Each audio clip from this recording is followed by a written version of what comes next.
Bismillahirrahmanirrahim. Assalamualaikum warahmatullahi wabarakatuh.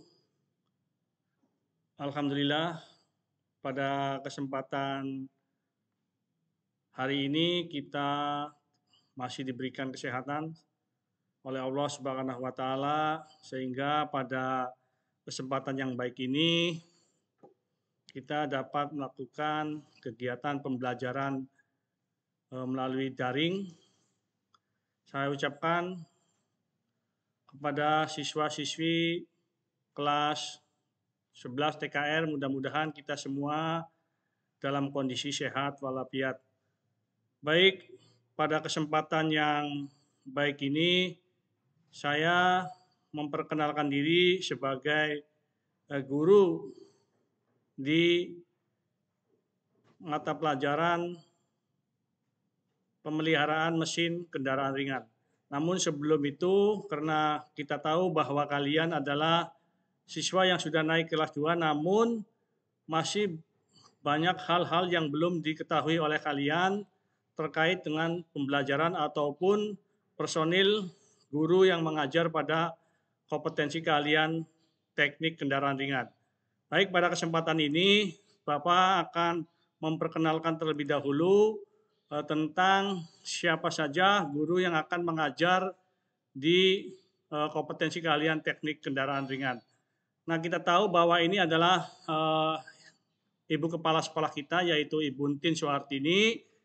Kemudian ada di sampingnya adalah Bapak BPH, yaitu Bapak Haryono Suhendro, STMA MPD, mungkin kalian sudah mengenal beliau. Kemudian di sini, di bawah sini ada yang namanya Pak Marta Wijaya. Beliau adalah Kepala Jurusan Teknik Komputer Jaringan. Di sini ada Pak Sukirno, kemudian Pak Sugiarto, saya sendiri Pak Sugiarto, kemudian ada Pak Tarmid dan Pak Warsono. Berikutnya ada Ibu ya yang mengajar di teknik kendaraan ringan, yaitu Ibu Iah Wasiah. Itu adalah nama-nama guru yang akan memberikan pendidikan di teknik kendaraan ringan pada kalian semua. Nah, berikutnya ada berapa sih mata pelajaran yang disampaikan pada kompetensi teknik kendaraan ringan. Nah, ini kalian bisa lihat di sini, Bapak sudah membuat kompetensi-kompetensi yang akan diberikan kepada kalian. Yang pertama adalah pemeliharaan mesin kendaraan ringan. Ini akan disampaikan di jenjang kelas 11 dan 12 ya. Apa sih yang pelajaran pada pemeliharaan mesin itu terkait dengan apa? Ini contohnya ada tune up ya, perbaikan mesin ya, pemeliharaan mesin. Kemudian ada juga ini contoh siswa yang sedang melakukan overhaul. Berikutnya, pelajaran yang berikutnya adalah pemeliharaan sasis kendaraan ringan. Sasis kendaraan ringan itu pekerjaannya itu diantaranya adalah contoh ini balancing roda, kemudian membongkar roda depan mobil itu saat ini adalah melakukan perbaikan kemudi ya, sistem kemudi. Kemudian ada perbaikan sistem rem. Itu adalah contoh kompetensi-kompetensi yang akan diajarkan pada pelajaran pemeliharaan mesin kendaraan ringan. Berikutnya ada pemeliharaan kelistrikan kendaraan ringan ya. Meliputi tentang pemeriksaan kelistrikan pada mesin ya. Misalkan ada trouble, ada kerusakan pada mesin, maka kalian dilatih untuk bisa mencari trouble, kerusakan pada sistem kelistrikan. Ada juga berikutnya ada tentang pemeliharaan AC. AC di sini adalah AC, tentunya AC mobil, bukan AC rumah ya. AC mobil. Kemudian ada perbaikan sistem penerangan mobil ya. Itu adalah salah satu yang saya tampilkan ini adalah pekerjaan-pekerjaan yang akan diberikan, kompetensi yang akan diberikan pada pelajaran pemeliharaan pemeliharaan kelistrikan kendaraan ringan. Baik, pada pertemuan awal ini Bapak akan menyampaikan tentang apa sih yang dimaksud dengan pemeliharaan mesin kendaraan ringan. Jadi perlu kalian ketahui bahwa untuk mata pelajaran pemeliharaan mesin kendaraan ringan di kelas 11 ini ada dua guru. Yang pertama adalah Pak Tarmid dan yang kedua adalah Pak Sugiarto. Mungkin minggu kemarin Pak Tarmit sudah memperkenalkan diri dan memberikan materi awal tentang pemeliharaan mesin kendaraan ringan. Nah, sebelum menginjak ke materi, perlu kalian ketahui bahwa pemeliharaan mesin kendaraan ringan untuk kelas 10, untuk kelas 11 pada semester 1 itu ada 5 KD. 5 KD yang akan dipelajari oleh kamu pada semester 1 ini. Yang pertama adalah perawatan utama engine dan mekanisme katup. Ya, kemudian yang kedua perawatan sistem pelumas. Yang ketiga perawatan sistem pendingin. Yang keempat perawatan sistem bahan bakar bensin konvensional. Dan yang kelima itu adalah perawatan sistem bahan bakar injeksi. Ini adalah materi-materi yang akan diberikan kepada kalian pada kelas 11 semester 1 ini ya. Nah, baik, untuk berikutnya akan Bapak tampilkan tentang ini, ada jenis engine berdasarkan bahan bakarnya. Jadi engine atau mesin itu ada 2 jenis sesuai dengan kalau dilihat dari jenis bahan bakarnya. Yang pertama adalah petrol engine, artinya motor bensin. Motor bensin atau mesin yang berbahan bakar bensin ini ya. Contoh mesinnya seperti ini. Keuntungannya adalah mesinnya lebih halus putarannya, kemudian kecepatannya lebih bagus ya. Itu untuk mesin engine. Nah, biasanya untuk mesin atau motor yang menggunakan bahan bakar bensin dipakai untuk mobil-mobil kendaraan ringan, kendaraan sedang ya, kendaraan sedang untuk penumpang ataupun untuk mobil sedan. Itu biasanya menggunakan mesin bahan bakar bensin. Kemudian ada diesel engine. Diesel engine ini adalah mesin yang menggunakan bahan bakar solar ya. Bahan bakar solar ini keuntungannya tenaganya besar. Tenaganya besar, kemudian kerugiannya adalah menimbulkan getaran yang cukup besar ya, sehingga kalau dipakai untuk mobil-mobil kecil ini kurang efektif, kurang nyaman ya, karena getarannya besar, sehingga mesin diesel ini kebanyakan dipakai untuk mobil-mobil besar ya, truk ataupun bus ya.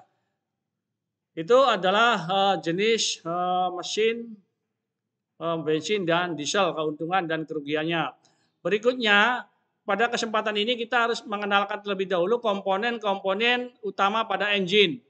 Pada yang pertama ini adalah silinder block ya, silinder block atau blok silinder ya. Ini adalah penampakan blok silinder seperti ini. Contoh ini adalah ada 4 silinder, ya. Fungsinya untuk apa? Fungsi daripada blok silinder adalah untuk tempatnya piston bergerak ya. Pada mesin piston bergerak naik turun, kemudian menerima tekanan dari pembakaran campuran gas sekaligus meneruskan tekanan tersebut pada poros engkol ya. Ini jadi di sini akan terdapat piston di dalam lubang-lubang ini, lubang silinder ini ada piston nantinya ya. Nah, kerusakan yang sering terjadi pada blok silinder itu apa? Terjadi keausan pada dinding silinder ini ya. Pada dinding silinder ini terjadi keausan karena gesekan daripada gerakan piston.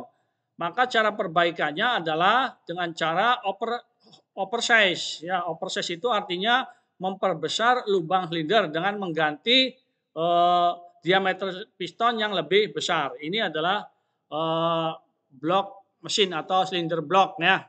Berikutnya ada silinder head atau kepala silinder ya. Silinder head ini pemasangannya di atas tadi, di atasnya blok silinder. Jadi di atas ini nanti akan dipasang kepala silinder ini ya, dibaut, kemudian diberi packing atau perpak sehingga tidak terjadi kebocoran. Fungsi daripada silinder head adalah sebagai tempat untuk membakar campuran udara dan bahan bakar kendaraan sehingga dapat menghasilkan tenaga. Nah, pada gambar berikut ini, kepala silinder ini memiliki 3 katup ya. Katup X itu katup buang itu ada 1 dan ini katup in ada 2. Itu ya. Jadi ini 4 silinder sama, ini 1 silinder 1, ini silinder 2, ini silinder 3 dan ini silinder 4. Ya, kerusakan yang sering terjadi pada kepala silinder adalah terjadinya korosi pada lubang-lubang air. Ini adalah lubang-lubang air, namanya water jacket ya. Karena di dalam mesin itu ada yang namanya sistem pendingin. Jadi air itu mengelilingi blok silinder supaya kondisi daripada mesin tidak overheat atau tidak terlampau panas. Nah, biasanya terjadi korosi di sini sehingga apa? Sehingga lubang ini akan melebar, akibatnya air di dalam dari sini akan masuk ke dalam ruang bakar ya. Cara perbaikannya adalah biasanya diratakan atau disekrap ya. Ini untuk cara penanganan kerusakan pada kepala silinder. Berikutnya ini adalah yang namanya crankshaft atau poros engkol. Poros engkol bekerjanya berputar ini, berputar ya. Nanti di sini akan ada apa? Ada batang piston ya. Nanti bisa dilihat nanti di slide berikutnya. Fungsinya adalah mengubah gerakan naik turun piston yang ada menjadi gerak putar ya. Ini fungsi dari pada crankshaft atau poros engkol. Kerusakan yang sering terjadi adalah terjadi keausan pada ini nih ya. Terjadi keausan apabila oli yang dipakai sudah kualitasnya jelek, masih tidak diganti olinya sehingga terjadilah gesekan mengakibatkan komponen poros ini menjadi tergores sehingga harus dilakukan perbaikan yaitu undersize. Undersize itu membubut poros ini diperkecil ukurannya ya sehingga hasilnya halus kembali ya dan mengganti dudukan bearingnya. Itu untuk poros engkol. Kemudian ini adalah piston ya, piston. Ada yang menyebutnya shear, bisa boleh ya, ada yang menyebutnya piston, ada yang shear ya. Kalau di sekolah kadang-kadang menyebutnya itu torak. Ya, ini adalah piston. Piston itu terbuat dari bahan aluminium ya, aluminium. Kemudian di sini ada dilengkapi pen untuk masuk ke lubang ini nih ya. Nah, nanti akan dihubungkan dengan connecting rod. Kemudian ini ada penguncinya. Nah, ini yang di bawah ini adalah ring piston. Ring piston adalah sebagai perapat supaya tidak terjadi kebocoran. Pemasangan ring piston ini diletakkan di celah-celah ini nih ya, di celah-celah ini. Fungsi daripada piston menghisap udara ke dalam silinder. Yang kedua, mengkompresikan material di dalam silinder. Yang ketiga, mengkonversi daya ekspansi pembakaran menjadi gerakan energi mekanik ya. Jadi merubah gaya menjadi gaya putar ya, mendorong gas sisa pembakaran keluar ya, dikeluarkan ke knalpot ya. Nah, berikutnya ini adalah connecting rod, batang piston ya, batang piston atau kalau di bahasa bengkel itu disebutnya adalah stang shear ya. Jadi ini nanti akan dihubungkan, di sini ada piston melalui pin ya, pin piston dipasang, nanti ada di sini ada pistonnya ya. Fungsi daripada connecting rod adalah untuk menghubungkan piston dengan bagian poros. Jadi ini di atasnya adalah di atasnya adalah piston, sedangkan di lubang yang besar ini akan dihubungkan dengan poros engkol ya. Itu fungsi daripada connecting rod adalah merubah gerak bolak-balik menjadi gerak putar. Itu adalah fungsi daripada connecting rod atau stang shear ya. Nah, di sini ada berikutnya adalah carter oli ya. Carter oli adalah untuk menampung oli untuk pelumasan mesin. Jadi oli ini letaknya di bawah blok mesin ya. Jadi oli itu akan tertampung di sini, kemudian oli bisa naik ke atas melalui adanya pompa oli ya. Nah, ini adalah perakitan tadi komponennya. Jadi ini piston tadi kan dijelaskan di awal, di slide pertama di awal itu bahwa piston seperti ini dirakit ke sini, kemudian ada stang shear dirakit jadi seperti ini ya. Antara piston dengan connecting rod dijadikan satu, dipasang ya seperti ini. Kemudian setelah terpasang seperti ini maka dirakit lagi ke poros engkol seperti ini ya.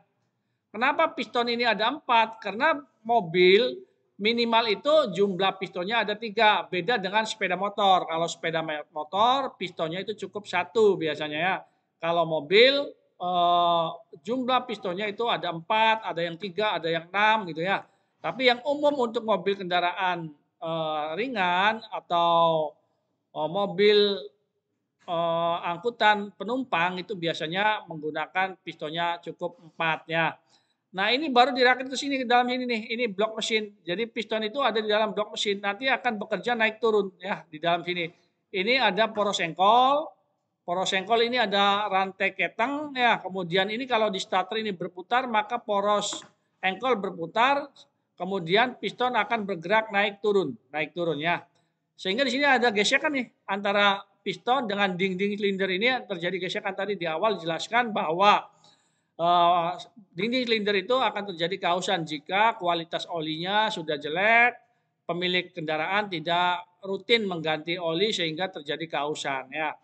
Ini adalah rangkaian daripada komponen-komponen utama tadi dirangkaikan seperti ini ya. Berikutnya kita akan mempelajari tentang cara kerja motor 4 tak. Jadi perlu diketahui bahwa motor atau mesin itu ada dua tipe berdasarkan siklus kerjanya ya. Yang pertama adalah motor 4 tak dan 2 tak ya. Motor 4 tak itu adalah dalam satu siklus pembakaran memerlukan 4 kali langkah torak ya, 4 kali langkah piston ya. Nah, keuntungan dari mesin 4 tak itu adalah bahan bakarnya irit, kemudian putaran mesin itu halus ya. Kemudian kalau kerugiannya adalah konstruksinya rumit. Konstruksinya rumit karena di sini dilengkapi dengan komponen-komponen pendukung seperti katup dan sebagainya ya.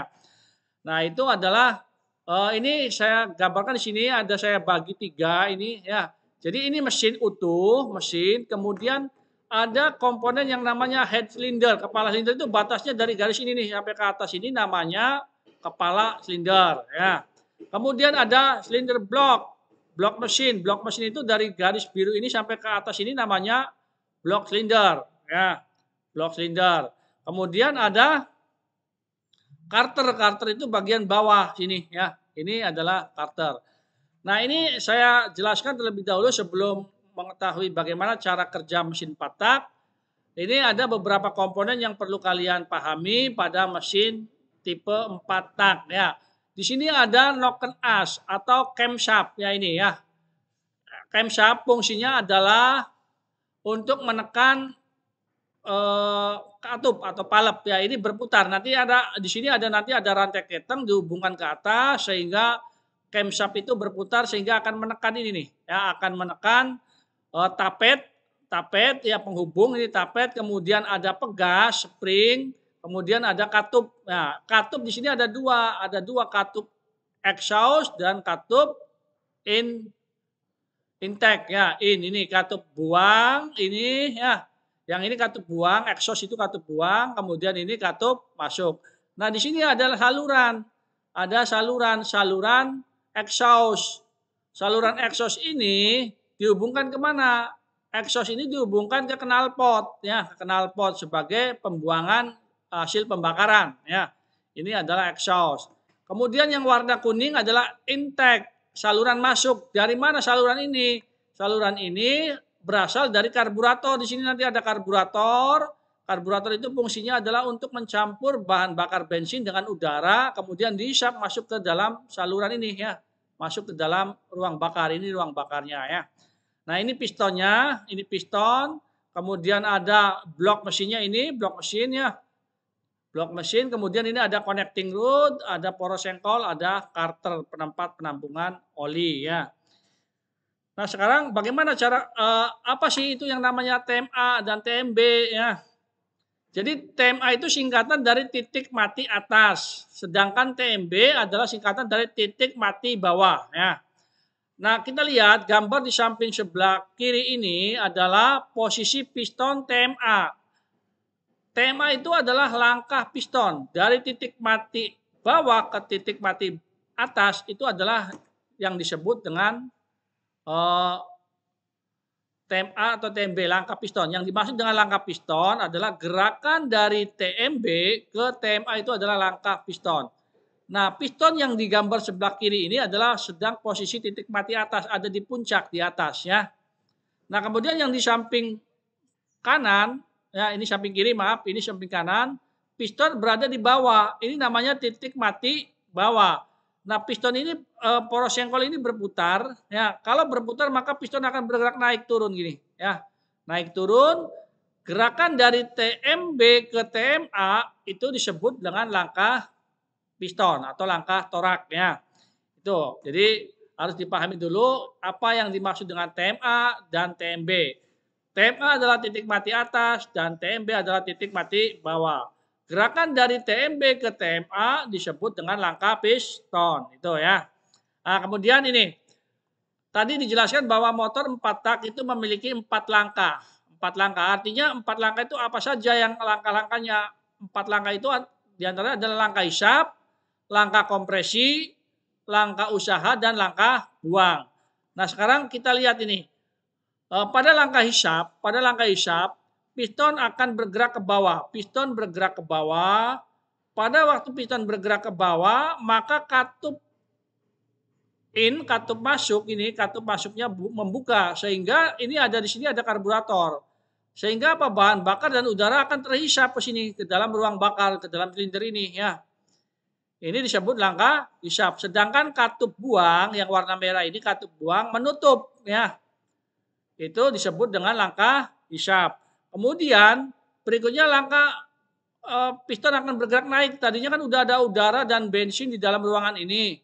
Ya, kemudian piston bergerak lagi ke atas. Pada waktu piston bergerak ke atas, katup in dan katup out itu menutup. Sehingga apa? Sehingga terjadilah tekanan yang besar di dalam ruang silinder ini ya.